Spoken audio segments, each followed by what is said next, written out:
Welcome and good evening. I'm Bill McDowell, Chair of the Center for Architecture's Louis Kahn Memorial Committee. I'm pleased to welcome you to the 31st Louis Kahn Memorial Talk. The Center for Architecture is proud to continue this wonderful remembrance of the rich legacy of the educational and architectural leadership of Louis Kahn. His work and teaching had an enormous impact on generations of architects, including my father, and continues to this day. We could not be more pleased than to honor his legacy tonight with a talk by Bjarke Ingels, one of the world's leading architects and innovative thinkers, as evidenced by his inclusion to Time magazine's most influential people. Thank you, Bjarke, for accepting our invitation. I would also like to thank our sponsors. This event would not be possible without the generous contributions made by the companies listed in your program. Many of these companies have supported the Kahn Memorial Lecture for many years, and these organizations all believe in the importance of good design and the improved quality of our built environment. Thank you very much. I would like to specifically mention our lead sponsor, Liberty Property Trust. Liberty Property Trust has been building the Philadelphia skyline and the Navy Yard for over 40 years. They have a nationwide portfolio of buildings and are one of the nation's leading developers of high-performance green buildings. We thank them for their continued commitment to the Center for Architecture and the Kahn Lecture Series in particular. I'd also like to mention that this event benefits the Charter High School for Architecture and Design, founded in 1999 as a legacy project of the AIA Philadelphia chapter. We'd like to share a short video with you of the great work taking place in this unique Philadelphia institution. CHAD is at the cross streets of design and a liberal arts education, in the heart of Center City and at the foundation of a revolutionary way of learning. We are taking shape by drawing shapes with an old-fashioned pencil and paper. We carry our portfolios next to our books, we take our classes in studios, and we learn our art from those who practice it.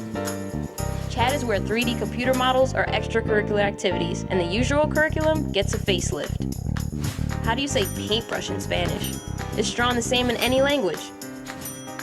We put creativity first and university acceptance letters in our windows because we forged a new path to higher education. We are designers, we are architects, we are artists, we are innovators. We are CHAD.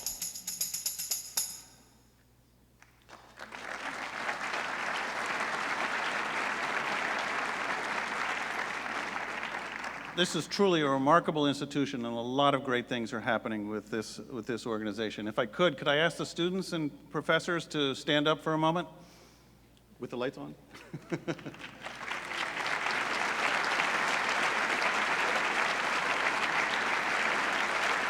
they are.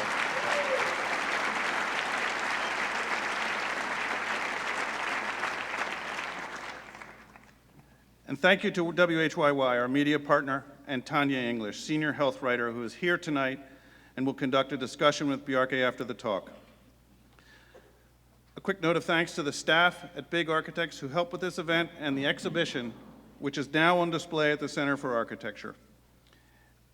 And now I'd like to make the introduction of our honoree tonight. I would like to introduce John Gattuso, the Senior Vice President and Regional Director of Urban and National Development for Liberty Property Trust. John has been an advocate of good design for over 25 years and is responsible for hiring Big and bringing their work to the Philadelphia Navy Yard. John?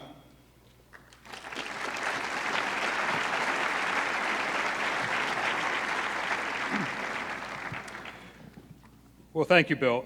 It is a pleasure to welcome all of you to the 2016 Louis I. Kahn Memorial Award and Talk. And I think you're really going to enjoy this evening. This is quite a special person, and it's going to be, I think, a very invigorating presentation. To quote this evening's speaker, if documentary is to document our world as it already is, then fiction is to fantasize about how it could be. In that sense, architecture is the fiction of the real world. It is the canvas for the story of our lives.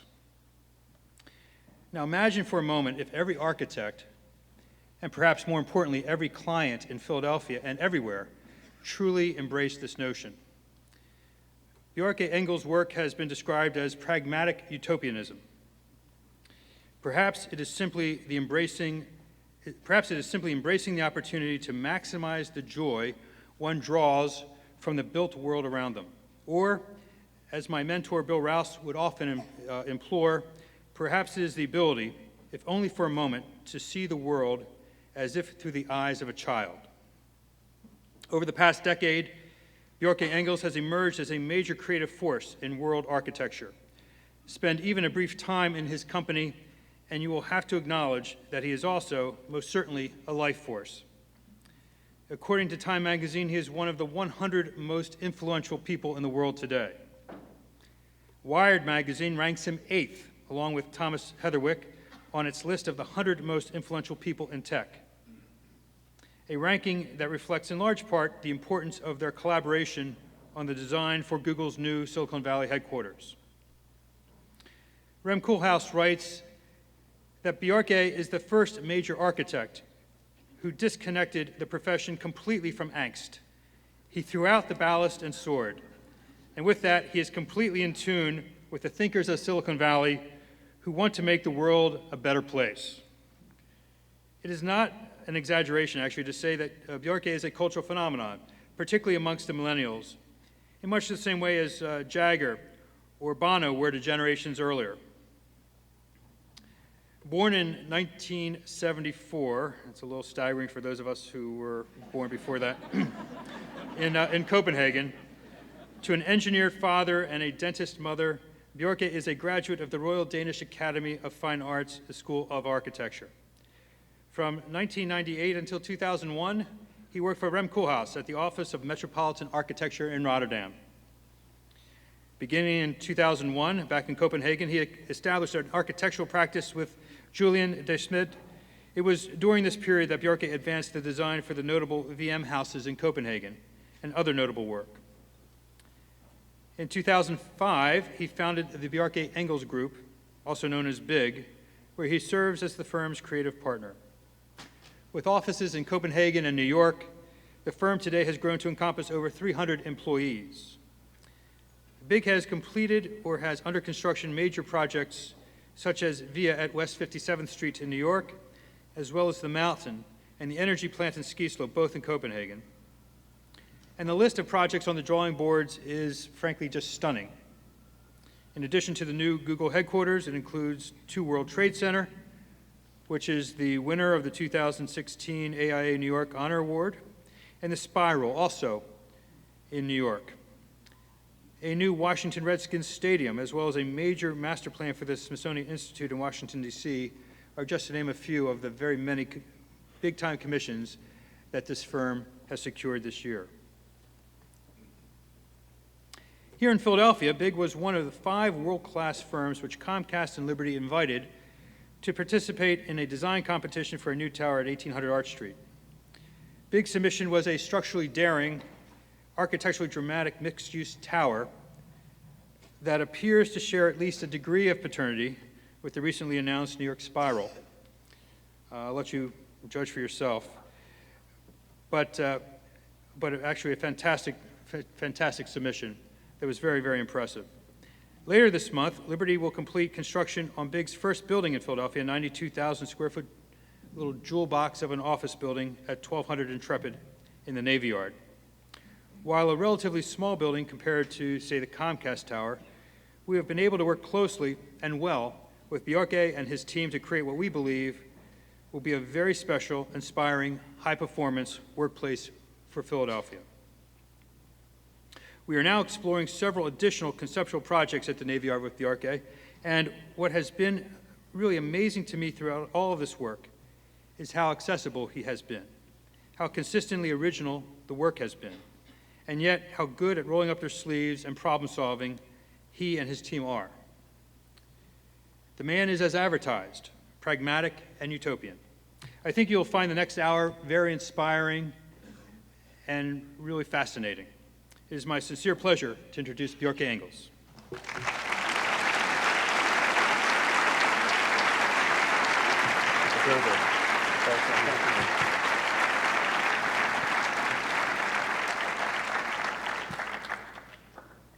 Thank you, John.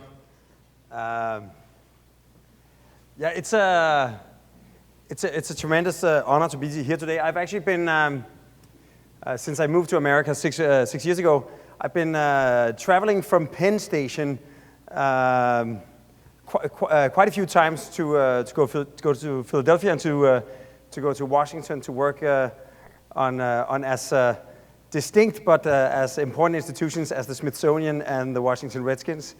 And of course our work on the Intrepid, and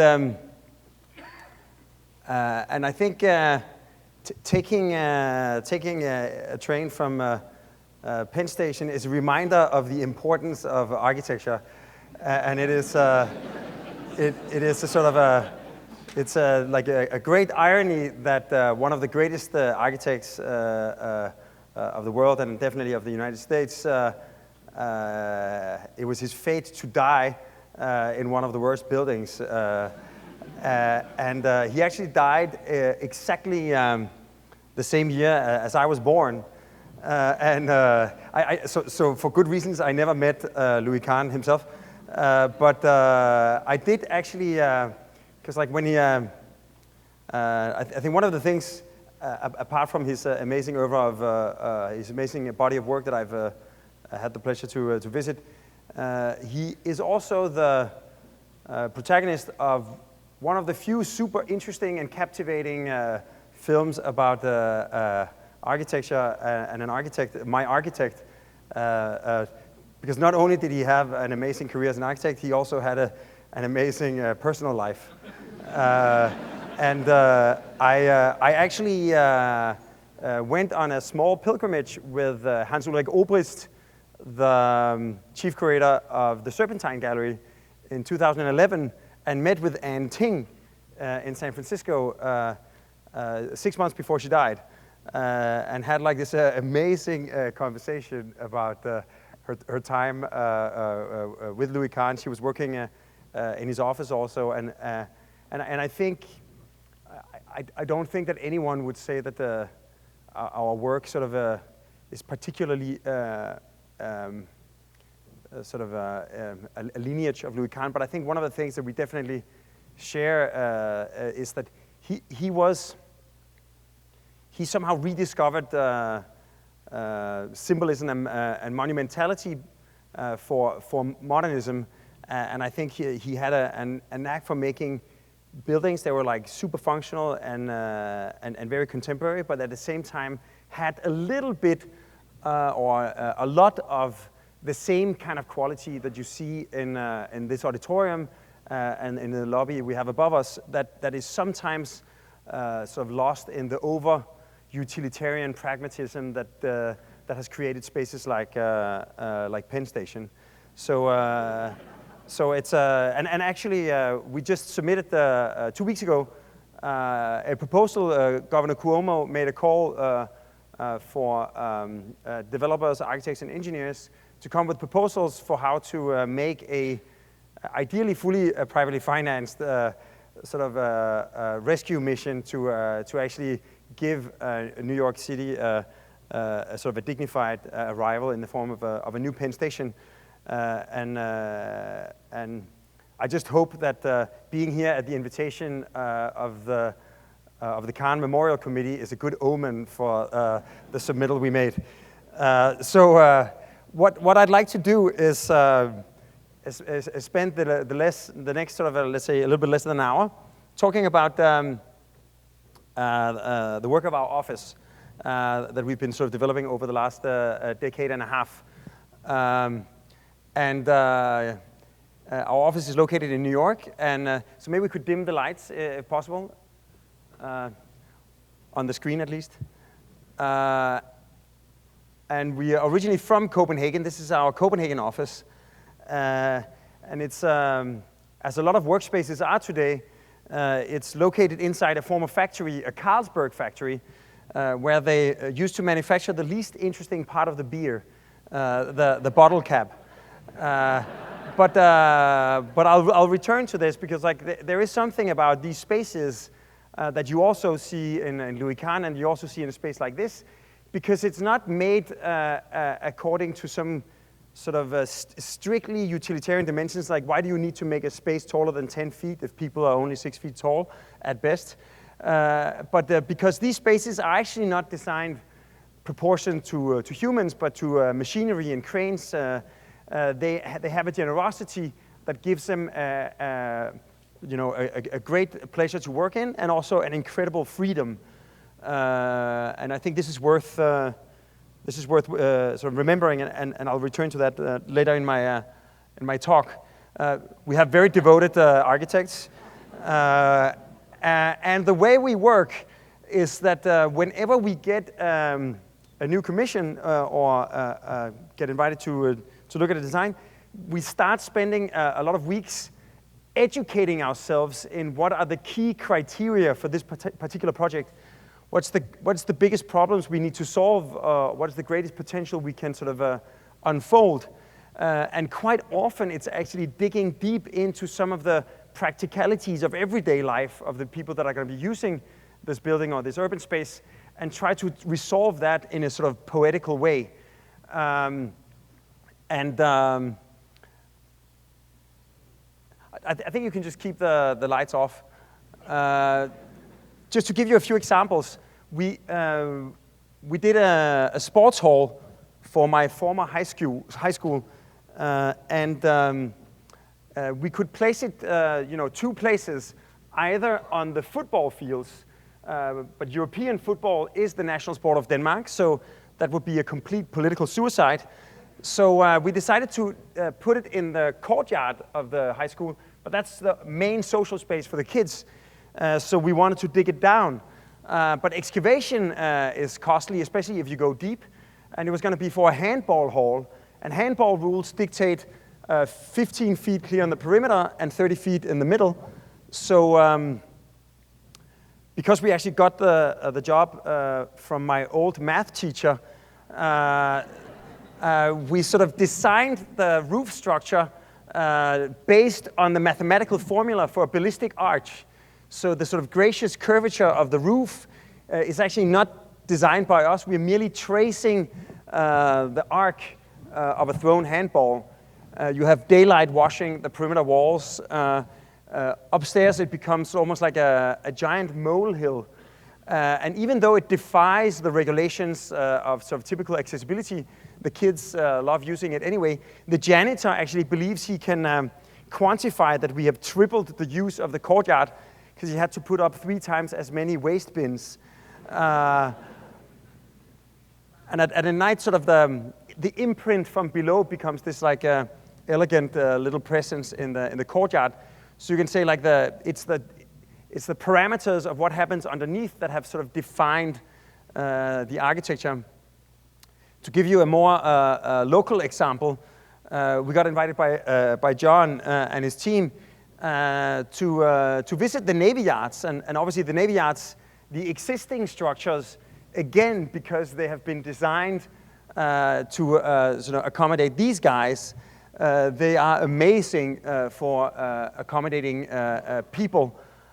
So we got invited to sort of look at the Navy Yard around this square where they're currently, or they just completed this beautiful park designed by James Corner and Field Operations, a Philadelphia native. Amazing sounds coming from upstairs. So this park was already designed. It wasn't complete when we arrived there, but it was clear that, like in a place that was only like taking form right now, and which was going to be like a development very much driven by speculative offices, we thought, like, since we have such a powerful point of departure, we should inherit as much from the park as possible. And we were given this parallelogram site right next to the park. There was already a master plan that sort of laid out how one could build these sort of very rational volumes. And we thought maybe just sort of let's say like almost as if the very strong gesture of the circular park had sort of created a sonar ping that would sort of emanate from the park. It could actually influence our building. We could imagine that the main facade facing the park would sort of move back instead of a straight road. They hadn't built the road yet, it was planned. We let it curve and actually expanded the park ever so slightly, also creating like a giant canopy for people to enter the building. The idea was to do it with this sort of white prefabricated concrete panels. So almost like sort of like the elements in the bracelet of a watch, that with a lot of like rational prefabricated rectilinear elements, we could actually create a rather graceful sort of organic shape. The prefabrication, the elements that go in place, and that sort of gradually, even though each element on its own is incredibly sort of rational and rectilinear, it starts describing this organic shape. Also within the main spaces, you have this big open, sort of almost like industrial attic, but with this imprint from the park. So on one hand, like a very sort of simple, understated building, also because like each element is actually gently angled in a different way. It becomes this sort of 50 shades of gray, for lack of a better term. And here it creates this like inviting cave-like canopy at the scale of the entire building. When you look up the tectonics of the individual elements, absorbing the warped geometry, the glass is straight and rectangular, and so are the elements, but together they describe this hyperbolic paraboloid surface. And one of the things we noticed is that because of the inclination, the sloping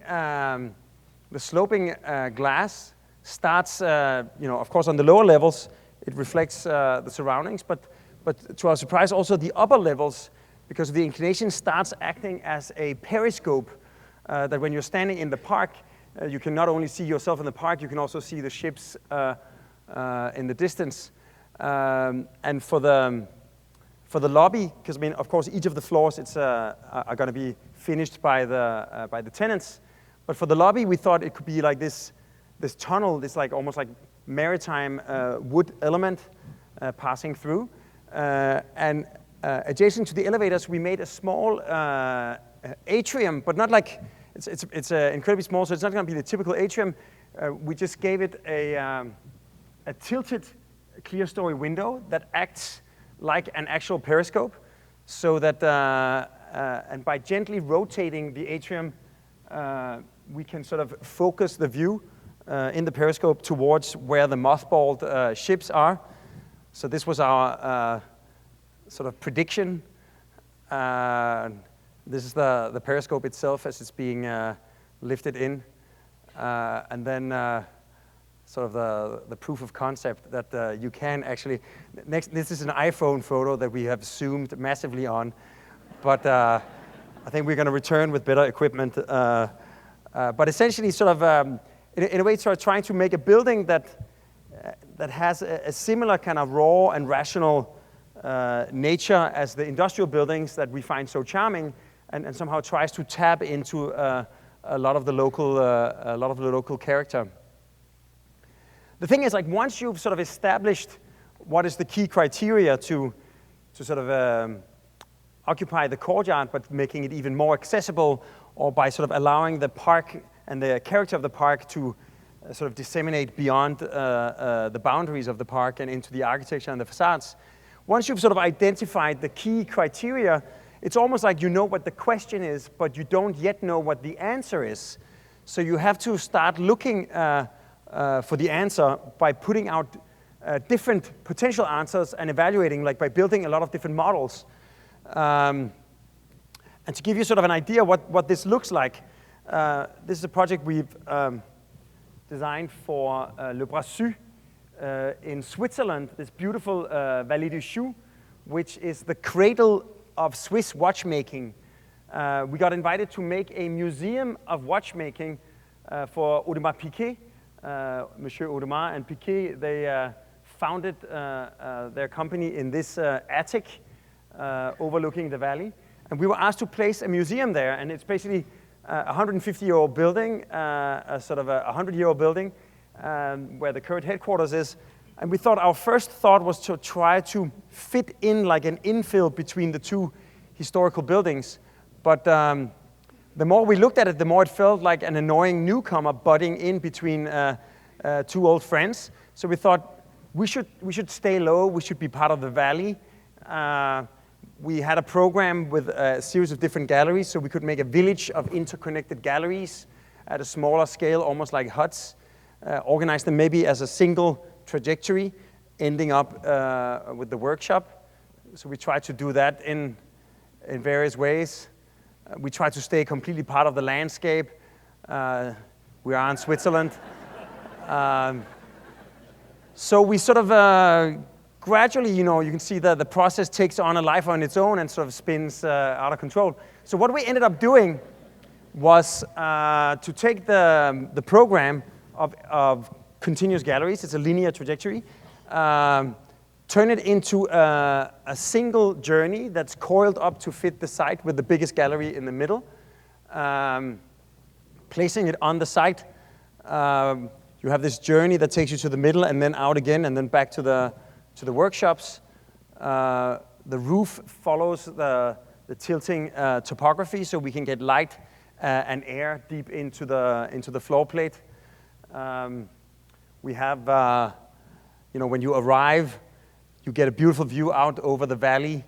Part of it is that you actually pass by the sort of the master watchmakers, and you can sort of look them over the shoulder as they're repairing the historical timepieces.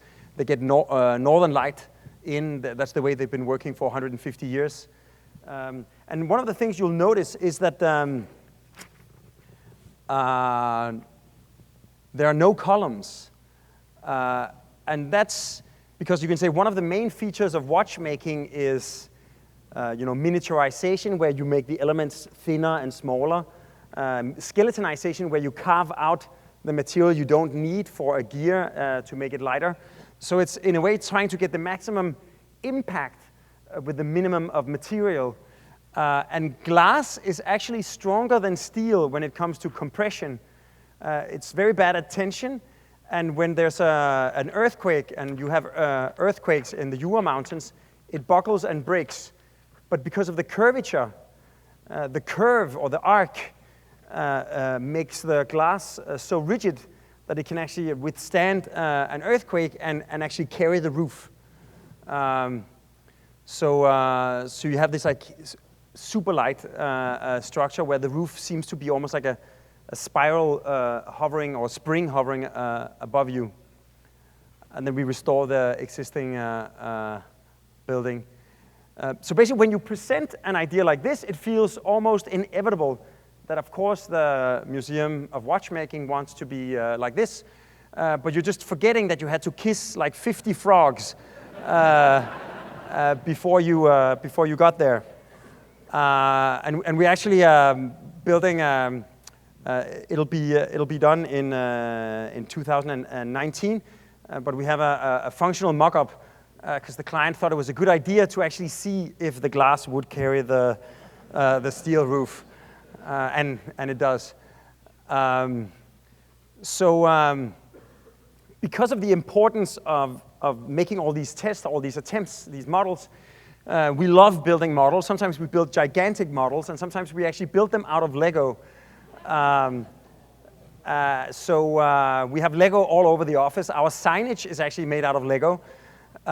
So when we got approached by Lego to see if we could make a space or a museum for, like the world seen through the eyes of Lego, if you like. We were sort of incredibly excited.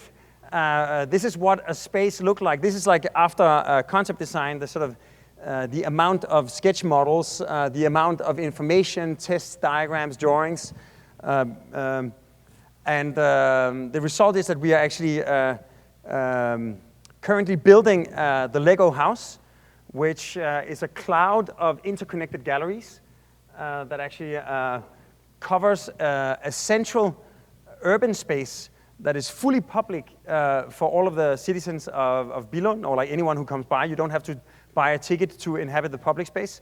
It has various, a cafe, sort of an event space, museum. It has a museum store, obviously. And from here you can ascend up into the actual galleries where you can learn all the different aspects of Lego, its impact on a child's learning. You can see artworks by Lego artists. But then actually the roof of the building is also a publicly accessible sort of mount of interconnected playgrounds that are, again, completely public for anyone, sort of almost as a present to the community. We started construction. It's opening in 1 year. Of course, the foundations are concrete Lego bricks. This is one of my favorite photos in the world. It's me and all of the richest people in Denmark, because the family that makes Lego are the richest people in Denmark. I think it says something about Denmark when the richest guy is the guy who makes Lego. And you can also get the museum. We didn't have to adapt the design to make it buildable out of Lego. And you can get the architect included in the... So I often get this sort of objection that these things only function in sort of socialist Scandinavia. But almost 6 years ago, I got invited to take a look at a site on the west side of Manhattan. It's basically located between a sanitation garage and a power plant, Con Edison power plant, and the West Side Highway. The power plant is actually designed by Stanford White, another architect that died in dramatic circumstances. He was shot in the back by the jealous husband of his mistress at Madison Square Garden. And Madison Square Garden is where Penn Station is now. So it's, we thought what they really need here, it's on the waterfront, it's a lovely place, but it's really surrounded by a power plant, sanitation garage, and a highway. They need an oasis, and you can say, this is the courtyard building in Copenhagen where my dad grew up.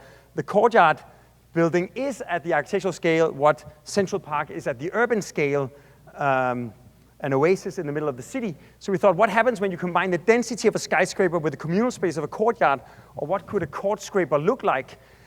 So we placed the courtyard on the waterfront, lifted it up to 500 feet in the northeast corner, but still keeping the south and the west low for sunshine and views.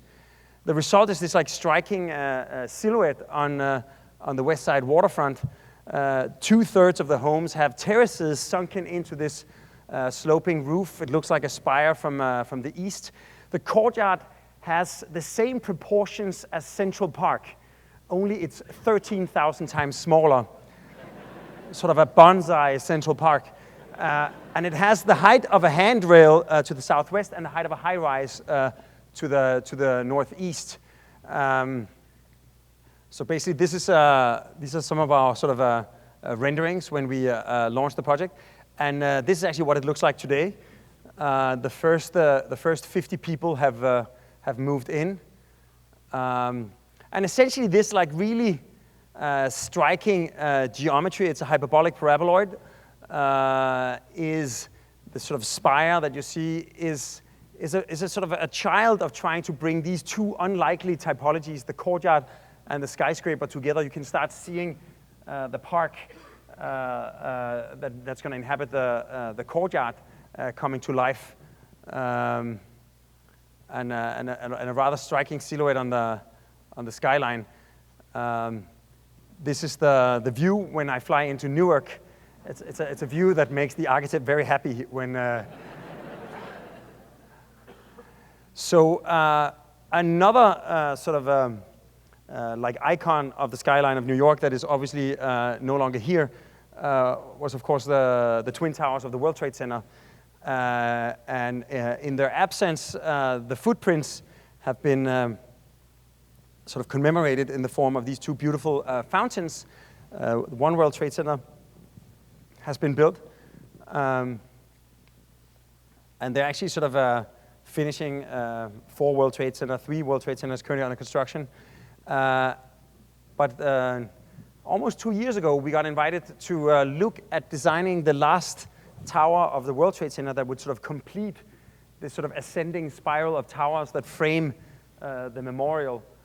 And one of the things that's like, apart from the role of being sort of the completion of where the city frames the space where we remember what happened in 9/11, it's also located exactly at the encounter between Tribeca, this sort of almost like European streetscape of city blocks, and the skyscrapers of the financial district.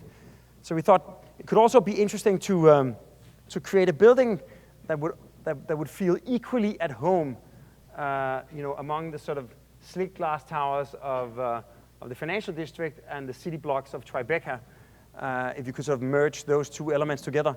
And it just so happens that it's a 2.5 million square foot tower. So also, like, today you have a mixture of different kinds of tenants in the financial district. It used to be the financial district, but now you actually have a lot of TAMI tenants, like more creative companies. A lot of the major publishing houses have moved there recently. A lot of creative companies, including our own office, a lot of architecture offices are located there.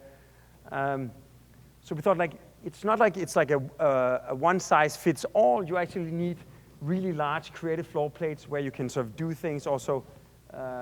Television studios, newsrooms, and sort of more intimate floor plates. So the idea was to actually sort of try to sort of take 7 different kinds of buildings and put them together to form a single tower that towards the memorial and the rest of the World Trade Center forms a single tower, a silhouette. It's sort of shaped by Liebeskind's wedge of light. The master plan wants a sort of a street wall on the ground, but then basically we're making these like long and slender floor plates that gradually sort of become more square floor plates. So essentially, on one hand, it sort of diminishes towards the top. Towards the west, it actually expands towards the top, creating a line that echoes the inclination of the One World Trade Center. So even though it's no longer the Twin Towers, they actually have almost like a yin-yang relationship rather than being identical, but it's still a conversation between the two. So this is what it's going to look like. So very sort of understated and sort of solemn towards the fountain, and then it creates this sort of striking silhouette that expands as the One World Trade Center recedes. And towards the memorial, it's part of this sort of a school of buildings that are very contemporary and sort of elegant. But towards Tribeca, you really see the articulation of the 7 city blocks stacked on top of each other. They also create a series of gigantic hanging gardens. So you can actually be working on the 60th floor and go out and have this like big piece of nature. We're working with like sunken courtyards that create these like oases on some of the levels. In general, we're trying to take as much advantage of the outdoor space as possible so that the amenities can sort of enjoy the outside, the sort of an inside-outside continuity. And then we're playing with this idea of having a series of interconnected double-height spaces that would actually allow people, even though sort of a company is spread over multiple levels, you can actually see one of your colleagues 5 floors up or 5 floors down. And in that sense, sort of remember to sort of exchange the ideas or pass on the information that you might otherwise forget. And of course, we're hoping to make maybe an auditorium or like a screening room that could rival the coolness of this space, because when you sort of eliminate the screen, you have a view that's even cooler than what was on the screen before. And of course, from one angle, it it almost looks like a giant stair climbing towards the sky. The funny thing about this is like, as an architect, because architecture by definition is a public art form, because our buildings are sitting outside in public space where people can see them and respond to them, it almost doesn't matter what you intend in a way, or it's not like you as an architect have any kind of monopoly on interpreting your own work, because the second you put it out there, it becomes everybody else's. And when we presented this project a year ago, I got a letter from the brother of one of the first responders from 9/11, a firefighter who gave his life at 9/11, and he wrote me a letter saying that that he really liked our design because he saw it as a giant staircase to heaven, commemorating the heroic stair climb of the firefighters, but also commemorating or echoing the ascent of the innocent souls that died at 9/11. And to him, it was very beautiful that not only the two fountains would commemorate the sacrifice and heroism of 9/11, but actually that the skyline of the city itself could be seen as a giant memorial. He found really cool.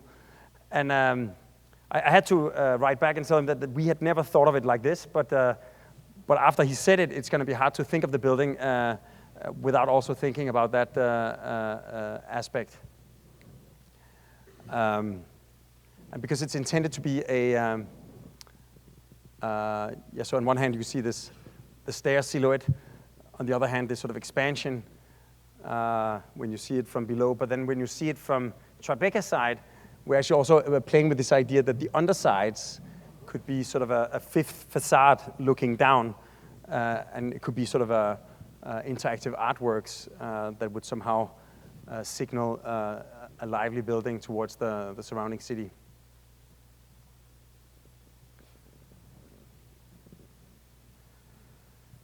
So having arrived in America, and it's interesting just as a comparison, the World Trade Center is a workspace of 2.5 million square feet. We're actually in parallel working for Google on doing their headquarters in Mountain View in collaboration with Thomas Heatherwick. And it's a very similar size, the first two phases, but in a completely different context. And our sort of big question was that Google had already become famous for almost becoming the template for the creative contemporary technology office. So what would Google 2.0 as a workspace look like? They've become famous for being colorful, playful, active, and sort of healthy work environments. Actually, do you still have your clicker? Because I mean, I think this one is also running out of battery.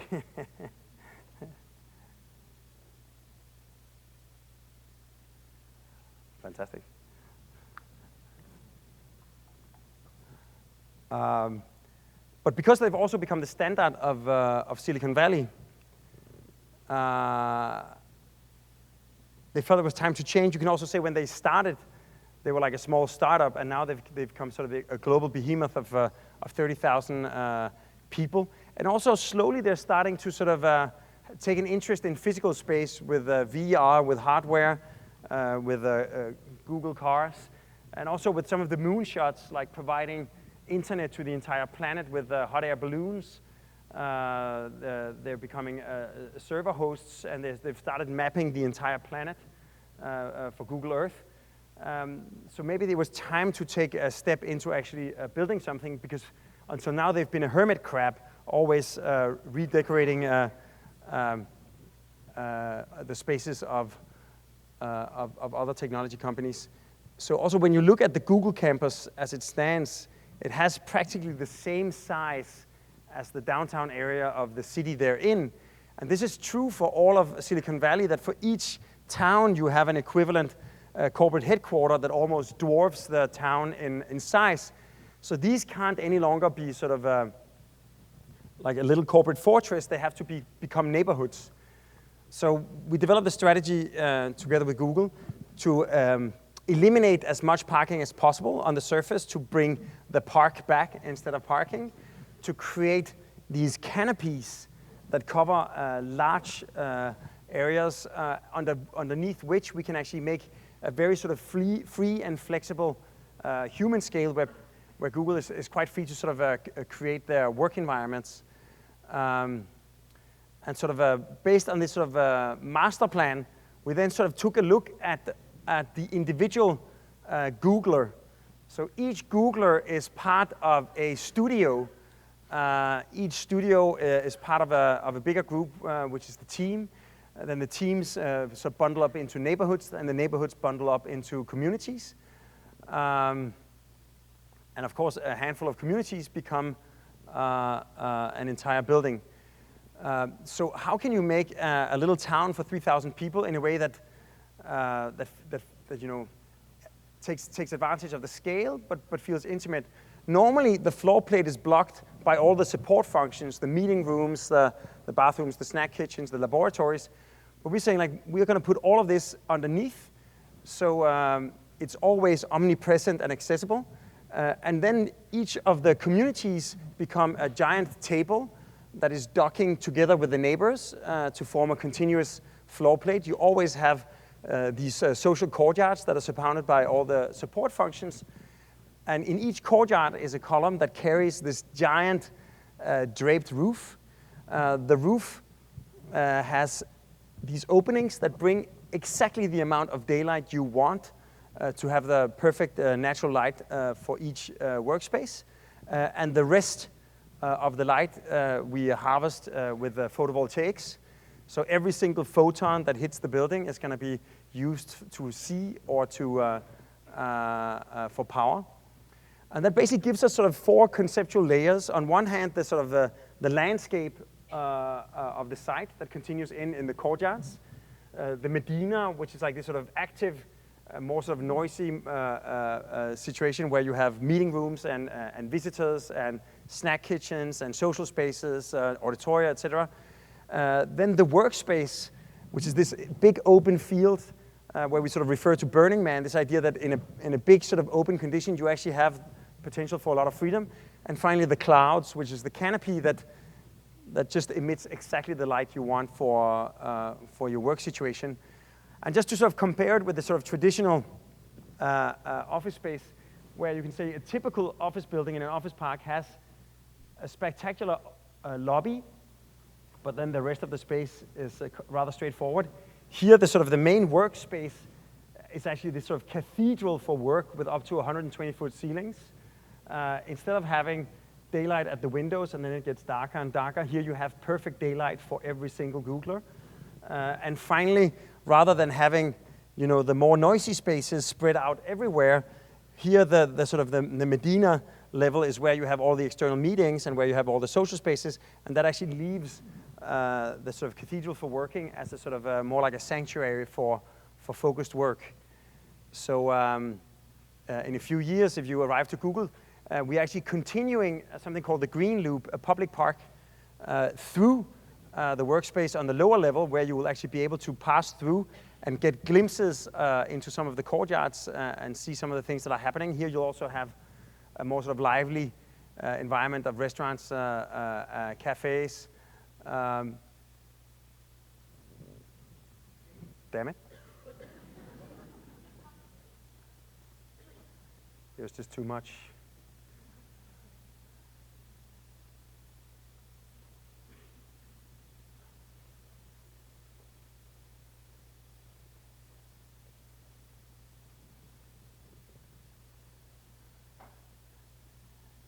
You're going to be surprised to see that I call this file Louis Kahn short.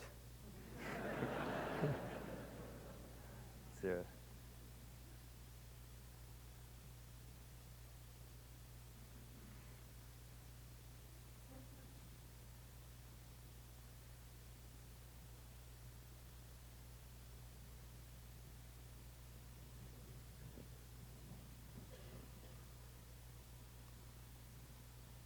then you have the courtyards where you can ascend up to the spaces above, and where we imagine the sort of possibility to create temporary enclosures, but essentially everybody is working on a single level. So that's like two extremely different ways of organizing a similar size workspace. That brings me to the last sort of idea that I wanted to talk about, and that's something that has been sort of following us over the last decade. Is the idea of social infrastructure, and it's back to this idea like how our own workspace is in a form of factory, that we all know that infrastructure can have a negative impact on our environment. For instance, like when an elevated bridge touches a downtown, we were asked to look at this place in Vancouver where Granville Bridge touches downtown, and sort of it means that even though the entire city has grown around it, this particular place is left undeveloped. And we just started mapping all the constraints. You have setbacks from the streets, setbacks from the bridges. Then there's like a 100-foot setback because the city wants to make sure that nobody looks into the traffic on the bridge. Then there's a park where we don't want to cast any shadows. And finally, we're left with a tiny 6,000 square foot footprint. So we thought, if the 100-foot setback has to do with the minimum distance, once we get 100 feet up in the air, we can actually grow back our building. It's almost as if, you're arriving and someone is pulling a curtain aside. Welcome to Vancouver. Or like when a weed grows through the cracks in the pavement and starts blossoming when it gets light and air.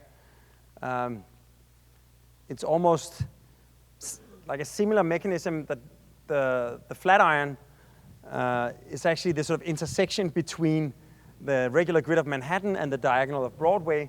And then this moment where the rising real estate prices, the advent of steel structure and elevators made it suddenly into like what is now the namesake of a whole neighborhood in Manhattan. Except we're taking it like maybe one step further.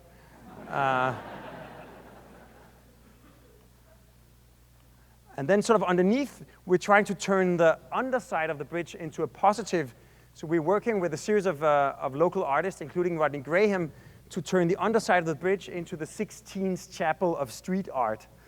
Or just like, Grand Central Station or at the station here, like when you look up, you actually have these sort of beautiful ceilings. Here you'll see it in the form of contemporary Vancouver photo art. So that's essentially trying to turn the negative impact of a piece of infrastructure into a positive for the neighborhood. But it can also work in other ways. Like when a piece of infrastructure gets decommissioned, it can become the space for contemporary culture. We recently built the Danish Maritime Museum next to Hamlet's castle Kronborg. Kronborg used to be the home of the museum, but when it acquired UNESCO World Heritage, they had to put it somewhere else. And the suggestion was to put it inside the dry dock where they used to build ships. And there was a dilemma, because on one hand, because of UNESCO, we couldn't stick as much as a foot out of the ground to not disturb the view of the castle. But the museum wanted an architectural masterpiece that would sort of attract people to visit. So we came up with the idea of basically turning the dock inside out to use the museum to preserve the dock. All we had to do was design a series of bridges, one that stops the water from coming in, one that connects to the castle, and one that gradually descends down into the museum. We also had to design like elements that would stop cars from dropping into the dock. So these are these elements you normally tie ships to that also serve as benches. And then for those who can read Morse code, there's actually a secret message. The bridges, we could build them in a shipyard in China, the same way that you build ships. We could lift them into place. So you see we couldn't even put an elevator on the side. So to give ADA accessibility, there's like this gently descending ramp that takes you into the museum as the main entrance. Then you have like a series of different spaces, like intimate spaces, vast spaces. And the general architecture is this sort of encounter, the drama of the encounter between the old and the new, the lightness of the glass and the steel, the heaviness and the texture of the concrete. One bridge is an auditorium where the seats continue under the stage and become an auditorium for children. I'm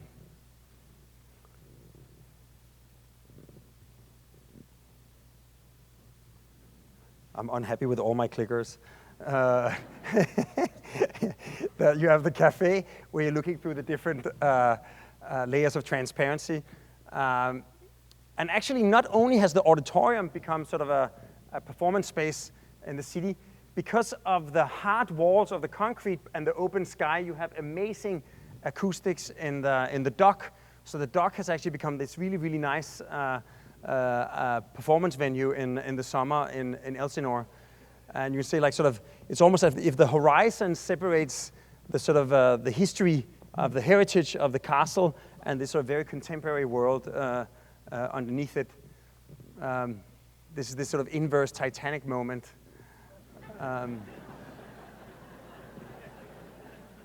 But basically, this idea that once a piece of infrastructure gets decommissioned, it can be reinvented to serve as the framework for cultural space.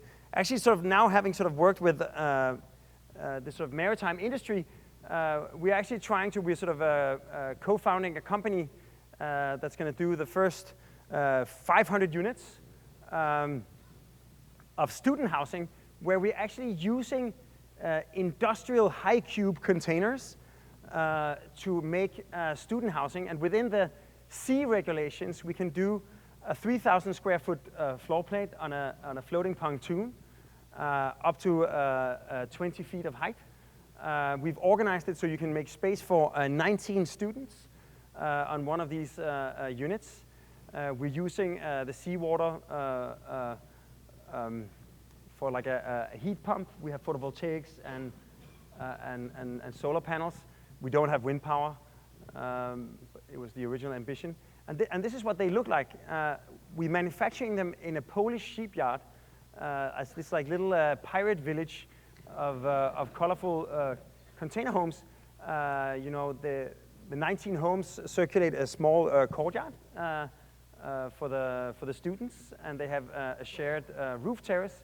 And they have like these rather intimate, it's like 200 square foot units, but they have an abundance of daylight, and they have a waterfront view in a port where the water is so clean that you can swim in it. So you actually, for less than $750 a month, can get your own little waterfront penthouse in one of these guys. So that's almost like trying to hack into the efficiency of the maritime industry to respond to a sort of almost like a global lack for affordable student housing in major cities. So if Philadelphia needs student housing, you know who to call. Also, this sort of role of infrastructure, if piece of decommissioned infrastructure can turn into a cultural building, maybe a cultural building can actually serve as a piece of infrastructure. We're designing an art museum in a sculpture park in Norway, where we could place the museum anywhere we wanted. And the sculpture park is on either side of this river. And we thought, what if the museum actually becomes the bridge that turns the whole visit into a single promenade? So you arrive on your visit, you go through sort of a series of galleries. The skylights of the sculpture gallery turns 90 degrees and becomes a panoramic view of the mill. And then you continue your journey. So it's almost like a museum and a bridge and a sculpture.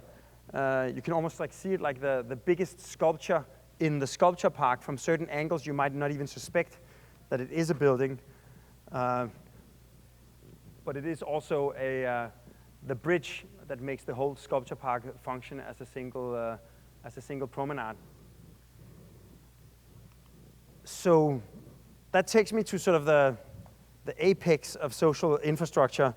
Having sort of moved to Manhattan 6 years ago, after 2.5 years, Sandy came and wiped out the city, left all of Lower Manhattan in the dark. According to a local cartoonist, it gave rise to a new neighborhood. And basically, it's a very simple sort of equation. Rising temperatures are creating accelerating wind speeds, which means that the northeast coast of the United States are being hit more frequently by stronger and stronger storms. Because of the funnel shape of New York Bight, storm surge is being channeled into or funneled into the mouth of the Hudson River, which basically puts 50% of the city at risk. And we were invited to look at making the 12 miles of necessary resiliency infrastructure of Manhattan in such a way that it would not become a seawall that segregates the life of the city from the water around it. And we started looking at the High Line, designed by Philadelphia native James Corner. And the High Line has actually become the second most frequently visited park in New York, only superseded by Central Park. And it is essentially a piece of decommissioned train tracks that have been added nice programs for people. So we thought, what if the resiliency infrastructure of Manhattan could come with premeditated positive social side effects from the beginning? And New York's history has very much been shaped by the clash of these two titans. On one hand, Robert Moses, the power broker, a public servant who made a lot of the necessary public works of New York, including highways and housing projects and parks, but often with a devastating impact on the local community. At some point, he wanted to run the Manhattan, the Trans-Manhattan Highway through Greenwich Village, and he encountered resistance from Jane Jacobs, who was living in the village, and she rallied the local community, and in a sort of David-Goliath moment, she defeated the plans and saved the village. We thought, what if this project that we've called the Dry Line could be conceived as the love child of Robert Moses and Jane Jacobs? Because on one hand, to resist an incoming storm surge, you need 12 miles of sort of hard engineering and sort of coordinated planning. But to make it socially successful, it needs to happen rooted in the local communities. So we devised a strategy for how to actually take all of the necessary engineering recommendations, but to design them in a direct dialogue with different representatives from the local communities all along the Big U, or the Dry Line, as we call it. And I'd like to show you a 3-minute film we've made where you can see the people we worked with from the different communities. You can hear their experience from Sandy, and you can hear their concerns and their dreams for their future neighborhoods or their waterfronts, and see how it's going to look in a few years.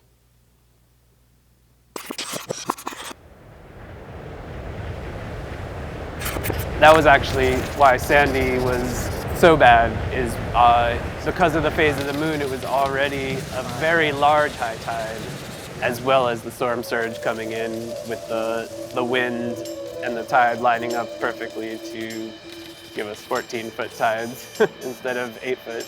The most shocking part of Hurricane Sandy was the fact that it exceeded expectations. I think the sheer magnitude of it caught a lot of people off guard. When Hurricane Sandy came, we were not prepared at all. I mean, not even the slightest. Yeah, it was like an alien invasion of water. And not the good kind of water. So yeah, I mean, it came right in front where there was literally boats on 14th Street floating in front of our window. We had a sub-basement level office a block from here, and it was totally covered in water for 2 days. So we lost everything.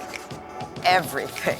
We're really concerned about another storm and the flooding that's possible, and we think that the next time it's going to come even further inland. I'd like to see some type of flood protection in this area. That's going to happen. We're vulnerable, obviously, being this close to the water.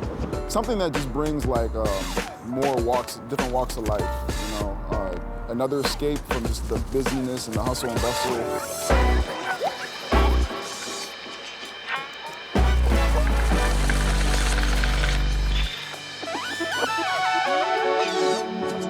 There's this great space that could really become community space, cultural space, and active uses.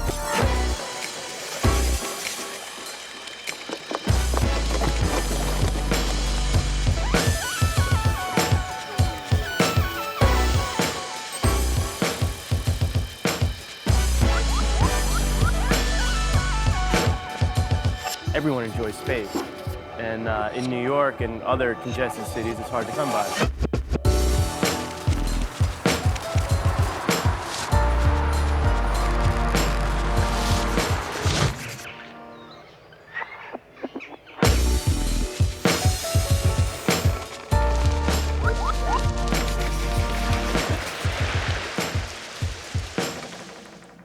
Anything that makes the cities greener is just such a wonderful thing for not only the environment, but the people that live in the city too, to be able to be around that space.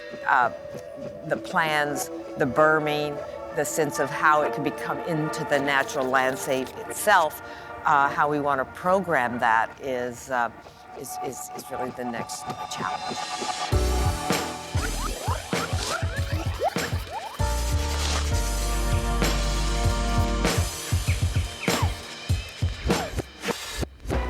We are the link, we're the tip in a sense of the big U. It's important that the entire waterfront of Lower Manhattan build in the plans that have been put forward, because we can not only fortify this great city of New York, but be a model for cities all over the world.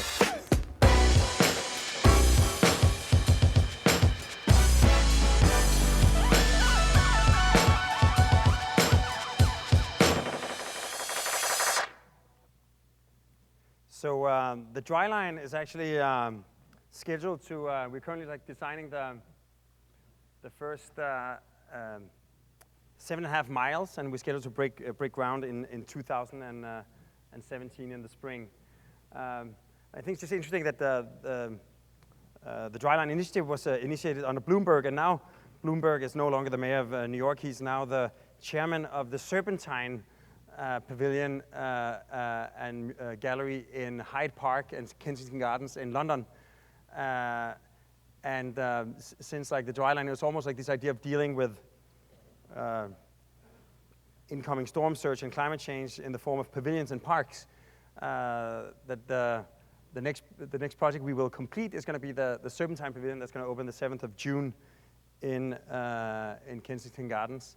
And it's one of these projects that, one of the curses of architecture is that it's such a slow sport that sometimes it takes 5-10 years to complete a project. Here we got the commission on the 8th of December, and we're opening the 7th of June. So that's half a year minus 1 day. So we thought it has to go fast. So we were actually already speaking with a company called Fiberline about making a shelving system out of their very strong glass fiber product. It's kind of this very elegant translucent material and super strong. And we thought, what if we actually just consider the pavilion as a giant shelf, or like a giant wall made out of shelves, almost like the simplest element of architecture. And then basically by sort of pulling the stacks of shelves apart, almost like unzipping the wall, on one side creating almost like a valley, and the other side creating a hill. We actually create a canyon or a cave inside the pavilion. We pave this cave with a wooden deck that also has a bench and a bar for various events, so it becomes like the pavilion space that they need. And essentially, the translucent material sort of makes it this a glowing sort of informal element that has accommodation on the outside. You can sort of climb and sit on the outside, but it also creates different kinds of spaces within, sort of depending on where you cut the section through it. It has a whole variety of different appearances. Meanwhile, on the other side, when you look at it in the elevation, it's a perfect rectangle, like this sort of perfect grid. So on one side, almost completely immaterial and completely rigid. And on the other hand, it's like this sort of opaque, blobby sculpture. And of course, inside you get this glacial feeling of the sunshine sort of filtering through the layers of fiberglass. So just to sort of finish off, the last sort of example of social infrastructure that I'd like to show is a building that's actually under construction right now in Denmark. And it could be the future landmark of Copenhagen, but it's not a royal palace or a cultural palace. It's a power plant that turns household waste into electricity and district heating. The citizens of Copenhagen throw out their trash and it comes back as energy. And as an energy source, a ton of household trash equals 1 2/3 of an oil barrel. They work on an economy of scale, so they're typically ugly boxes that cast shadows on the neighbors and block the views. It's going to be the tallest and biggest building in Copenhagen. So we thought, like, how can we, it's going to be right next to the marina and where the locals go water skiing.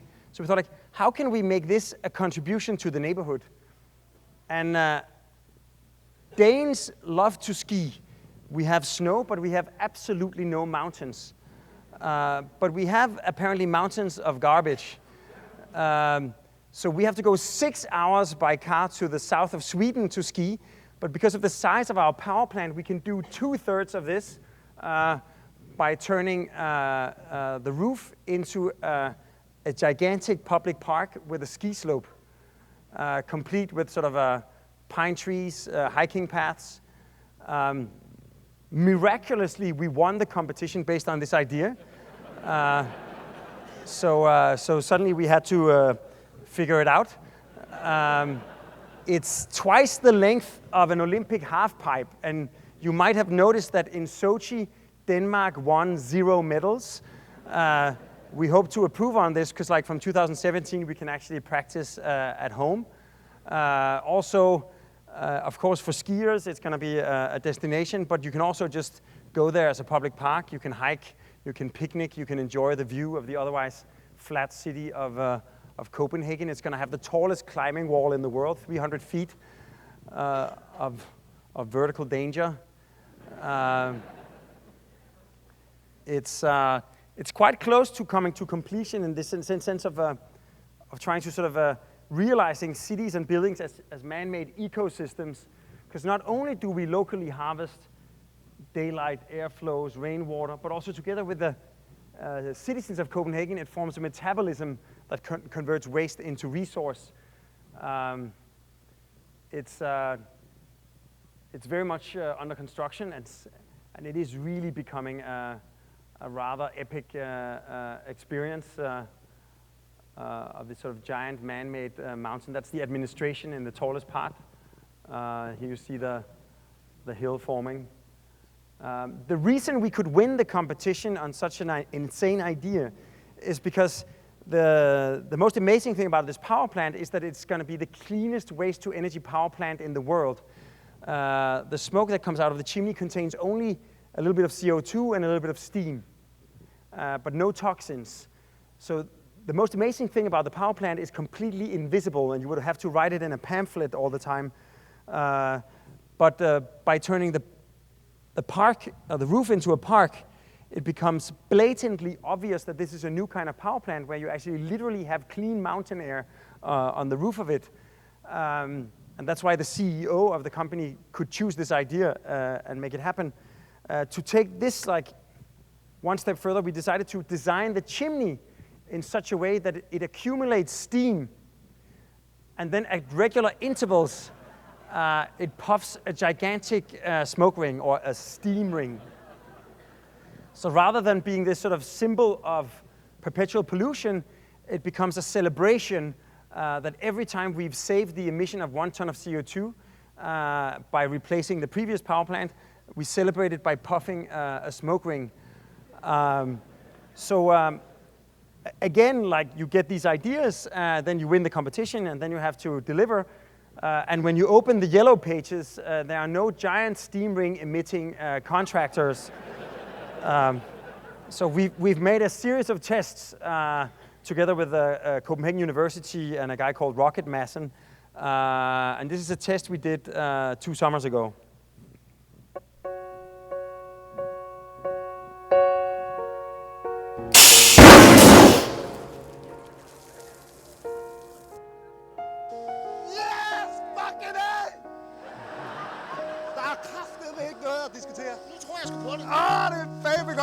Hvor er det vigtigt! Hvor er det vigtigt!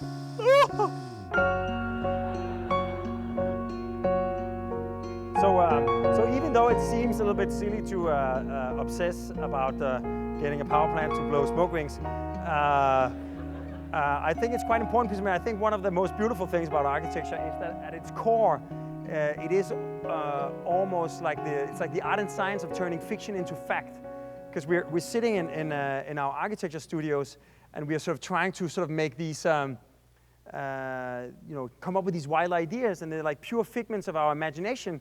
And then we spend like the next, 5 years or 10 years, solving all the technical problems, like applying for all the permits, raising all the funds, making it happen, and then it just becomes concrete reality. It really has this like world-changing aspects that it goes from being something you came up with to being that's just how it is. And I love this idea that if somebody visits Europe in 2 years, then they're going to come home and then they're going to say like Europe. There's like a lot of interesting places like in Venice, in Italy, they sail in gondolas through streets paved with water, and in Denmark they ski on their power plants that turn their waste into electricity and heating, and where the chimneys puff gigantic smoke rings. And that's just how it is in Denmark. So I think sort of as a departing thought, like I think that also means that whenever we are sort of invited to intervene in a situation in our city, not only do we have the possibility, we actually have the responsibility to make the city and the world we live in a little bit more like our dreams.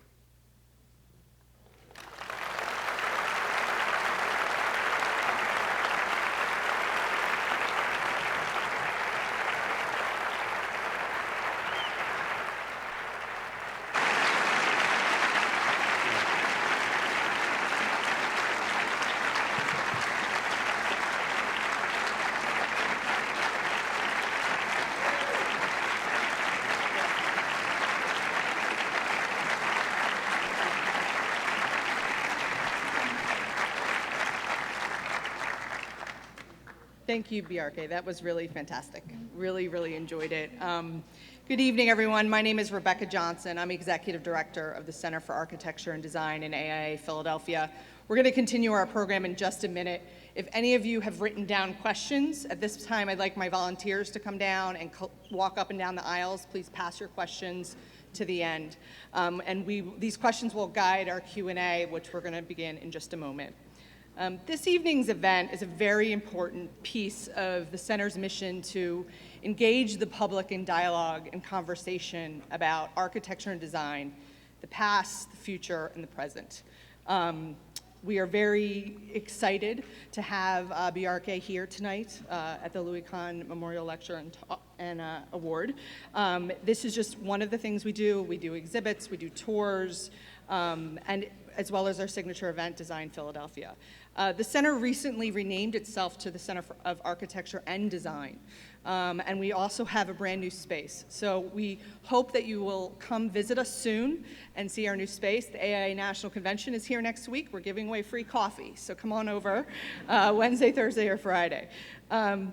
We could not accomplish all the things that we do without the support of our sponsors and our wonderful leadership and staff. So I want to just take a moment to thank everyone once again, our sponsors of tonight's event: Liberty Property Trust, Clemens Construction, Powell Trackman, Logan, Carl, and Lombardo, this beautiful venue, the University of Pennsylvania Museum, Cozen, LF Driscoll, Aileen and Brian Roberts, the General Building Contractors Association, the Neubauer Family Foundation, PIDC and the Navy Yard, Marvin Windows and Doors, and finally, our media partner, WHYY.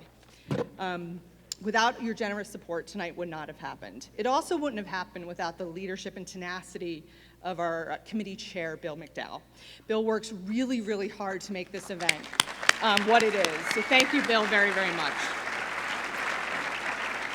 I also want to thank David Bender, who's collecting questions, our associate director. He did such a great job. Thank you, David.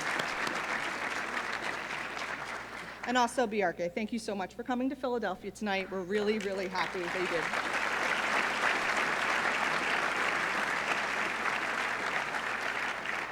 Just want to also note that we have one of Bjarke's books for sale out front if you want to look into his work and explore it further. Now I'd like to invite to the stage Tanya English to lead our Q&A portion of the program. Tanya is WHYY's senior health writer, and she created the series Designs on Health, which looks at the ways that zoning can influence a community's well-being. She's also a contributor on WHYY's national weekly radio show, The Pulse, on health, science, and innovation news. We are very pleased to have her with us this evening. Help me in welcoming Tanya English.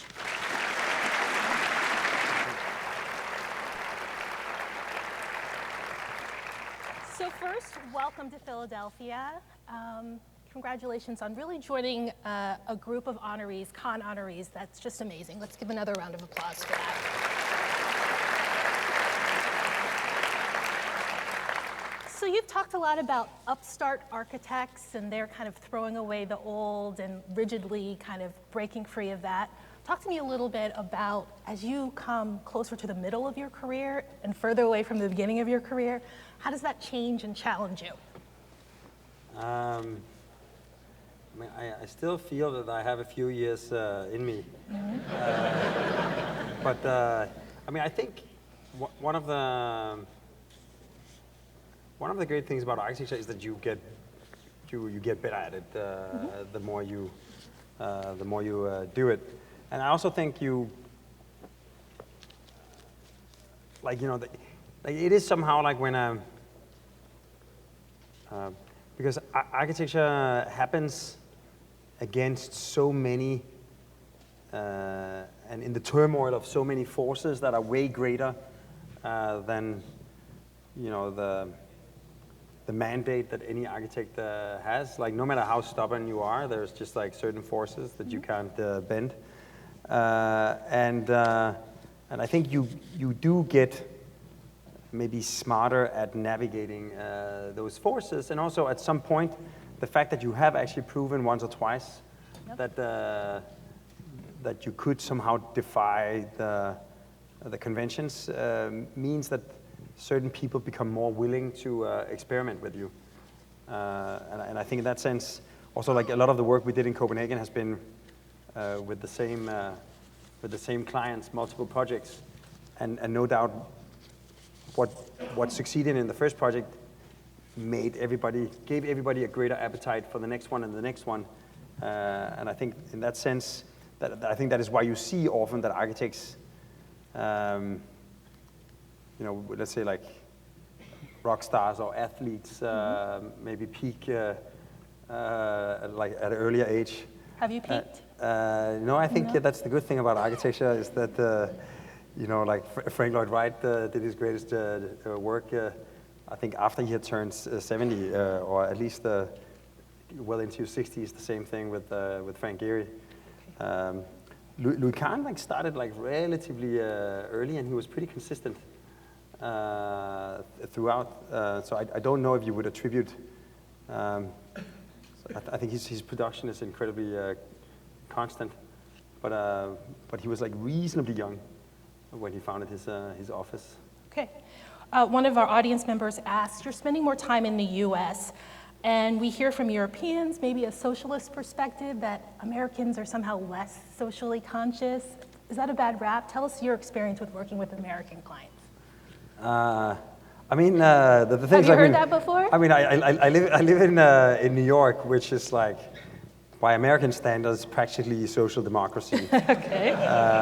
But I mean, of course, one of the things about Denmark, it is the socially most equal place on the planet.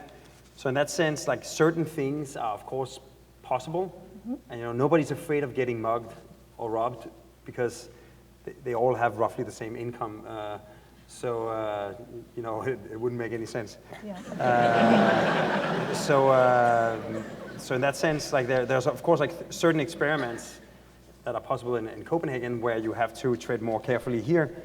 But I'm actually seeing What do you mean by that? Like putting in park benches, or what do you mean by that? Yeah, but even like that. I mean, in Denmark, you have a meeting with the city, and they will be like all about, how many benches are you going to put up? Right.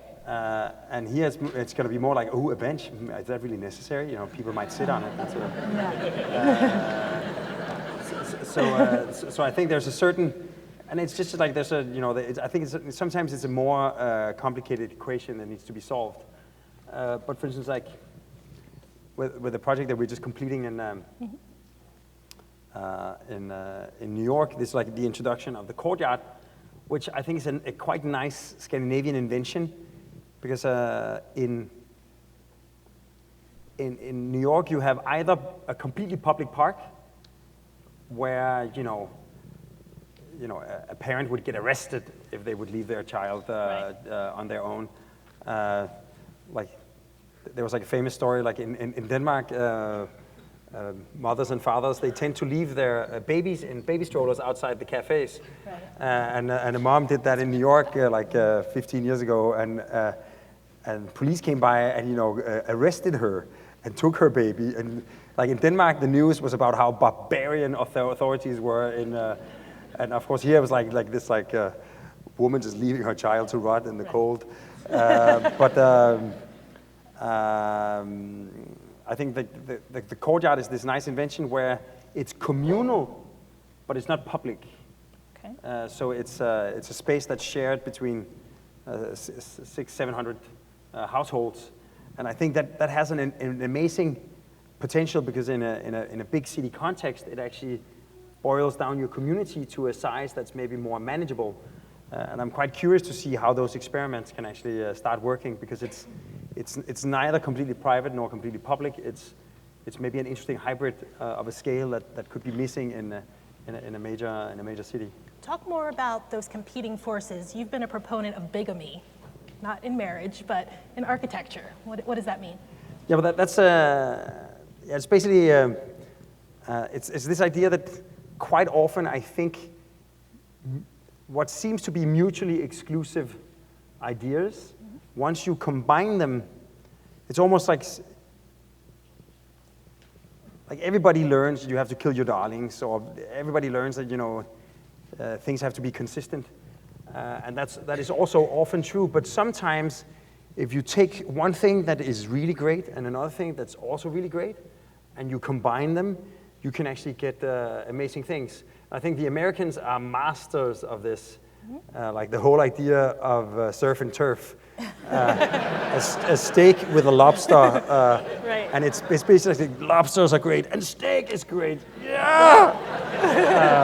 We want it all. We don't have to choose it all, right? We can have it all. Exactly, and I think sometimes like the court scraper is a skyscraper and a courtyard building, which would normally not go hand in hand, but here it actually creates a wonderful hybrid. And at the end of the day, I think most people can testify that they're like the child of seemingly mutually exclusive ideas of their mother and their father that somehow came together and became them. Tell me more, though, about what are the concepts. So you've said public and private. What are some of the other competing concepts? Is it ecology versus economy? Yeah, I mean, actually, I taught a studio at Harvard like a decade ago that was called Ecolomy Studio. Okay. Like combining those two words, and I think maybe less now, because if you look at some of the most expanding businesses are actually environmental technology these days. But back then there was almost like there was either economic interests or there was like environmental interests, so ecology versus economy. Right. And we were just trying to find ways to show that the two could actually go hand in hand by exploring synergy. And for instance, you can say that the concept of hedonistic sustainability. That I don't have to always take cold showers, that I don't have to wear a sweater at home. Exactly, okay. and like you can say the power plant is the pure manifestation of that, because not only is it nice for the environment and the birds that you don't have toxins coming out of the chimney, it also means that suddenly we have our first alpine ski slope in Copenhagen. Sustainability can be fun. Yeah, exactly. It should be fun, okay. Got it. You've said that it's really rare to actually get to build something. There could be years between the time when you can build something. Talk to us about that middle process. What do you love in there? Is it the sketches, is it the models, it's design, meeting with clients? Between actually building things, what do you love in there?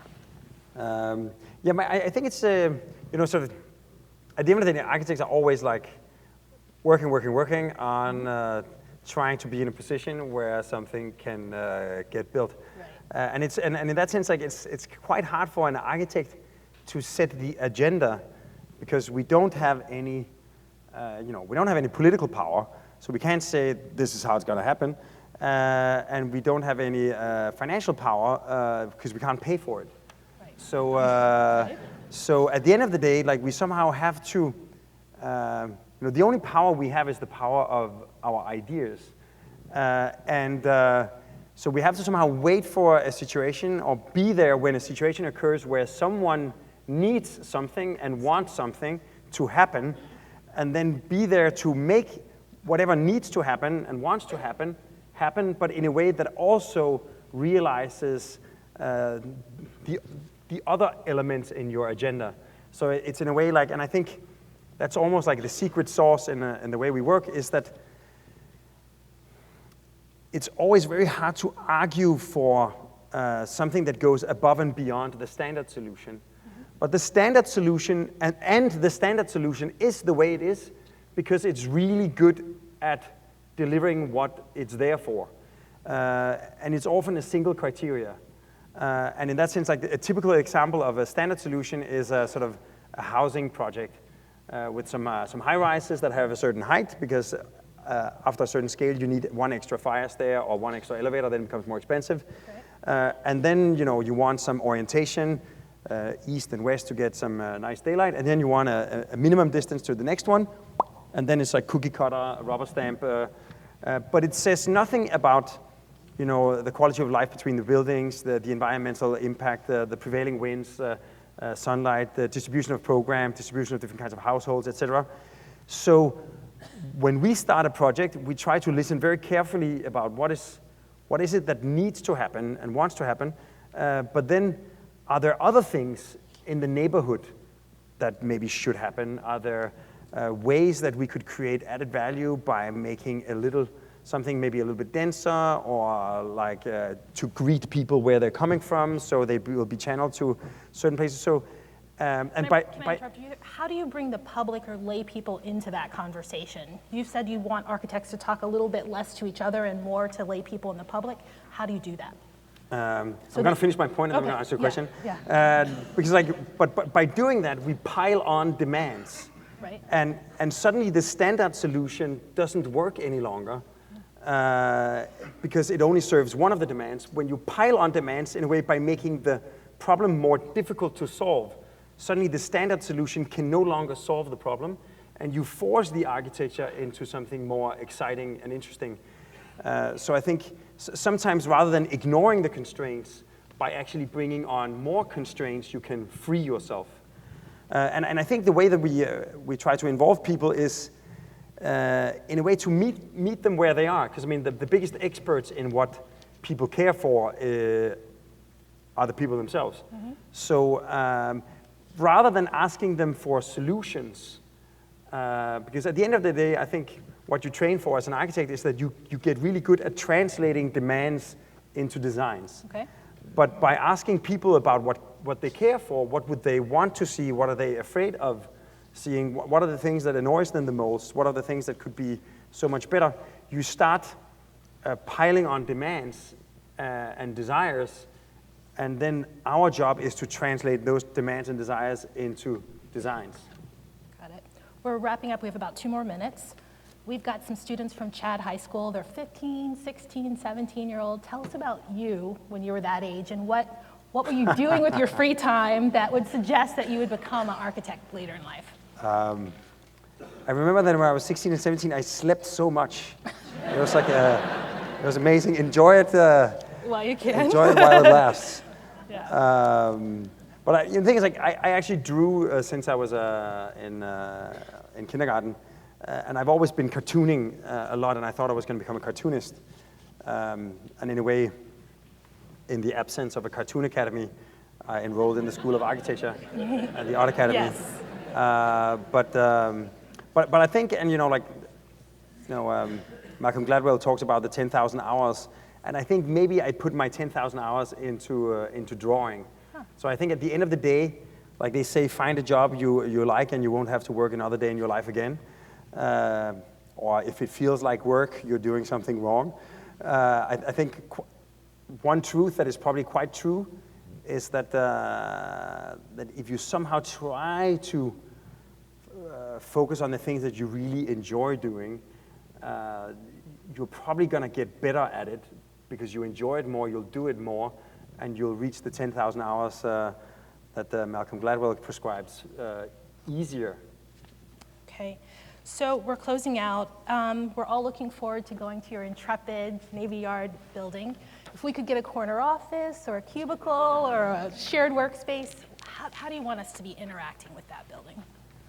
I mean, in a way, like we really kept it as free and flexible as possible. And I think when you go there, you'll see, like we were just walking around the building.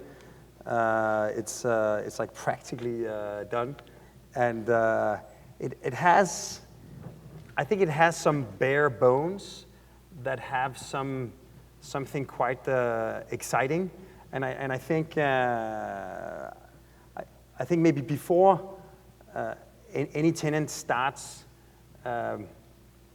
turning it into what they already know in the beginning, right. Try to sort of fall a little bit in love with what's already there and see how that could work. Because I mean, I even think as architects, each time, it's almost like being a journalist. That you know, journalists rarely interview other journalists. They report on all kinds of other things that are outside journalism, but their job is to find an interesting angle that can make this particular situation relevant to the audience and society. And I think in a similar way, we always arrive at new situations and we try to somehow fall in love with the place and in the problem that needs to be solved. And find an angle that can make this particular location relevant to the people around it. Wonderful. Bjarke Ingels, thank you for helping us shape Philadelphia.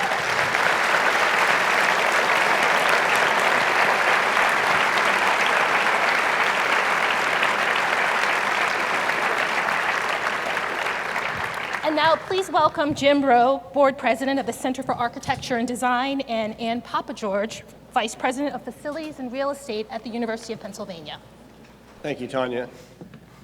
Bjarke, we'd like to present you with a memento of Louis Kahn, and because of your meaningful participation in tonight's memorial event. On behalf of the Center for Architecture and Design, we're pleased to present you with the 2016 Louis I. Kahn Memorial Award in honor of your distinguished achievements as an architect and for contributing to the storied legacy of Kahn with your presentation this evening. Congratulations, Bjarke Ingels. Thank you. Thank you. Fantastic.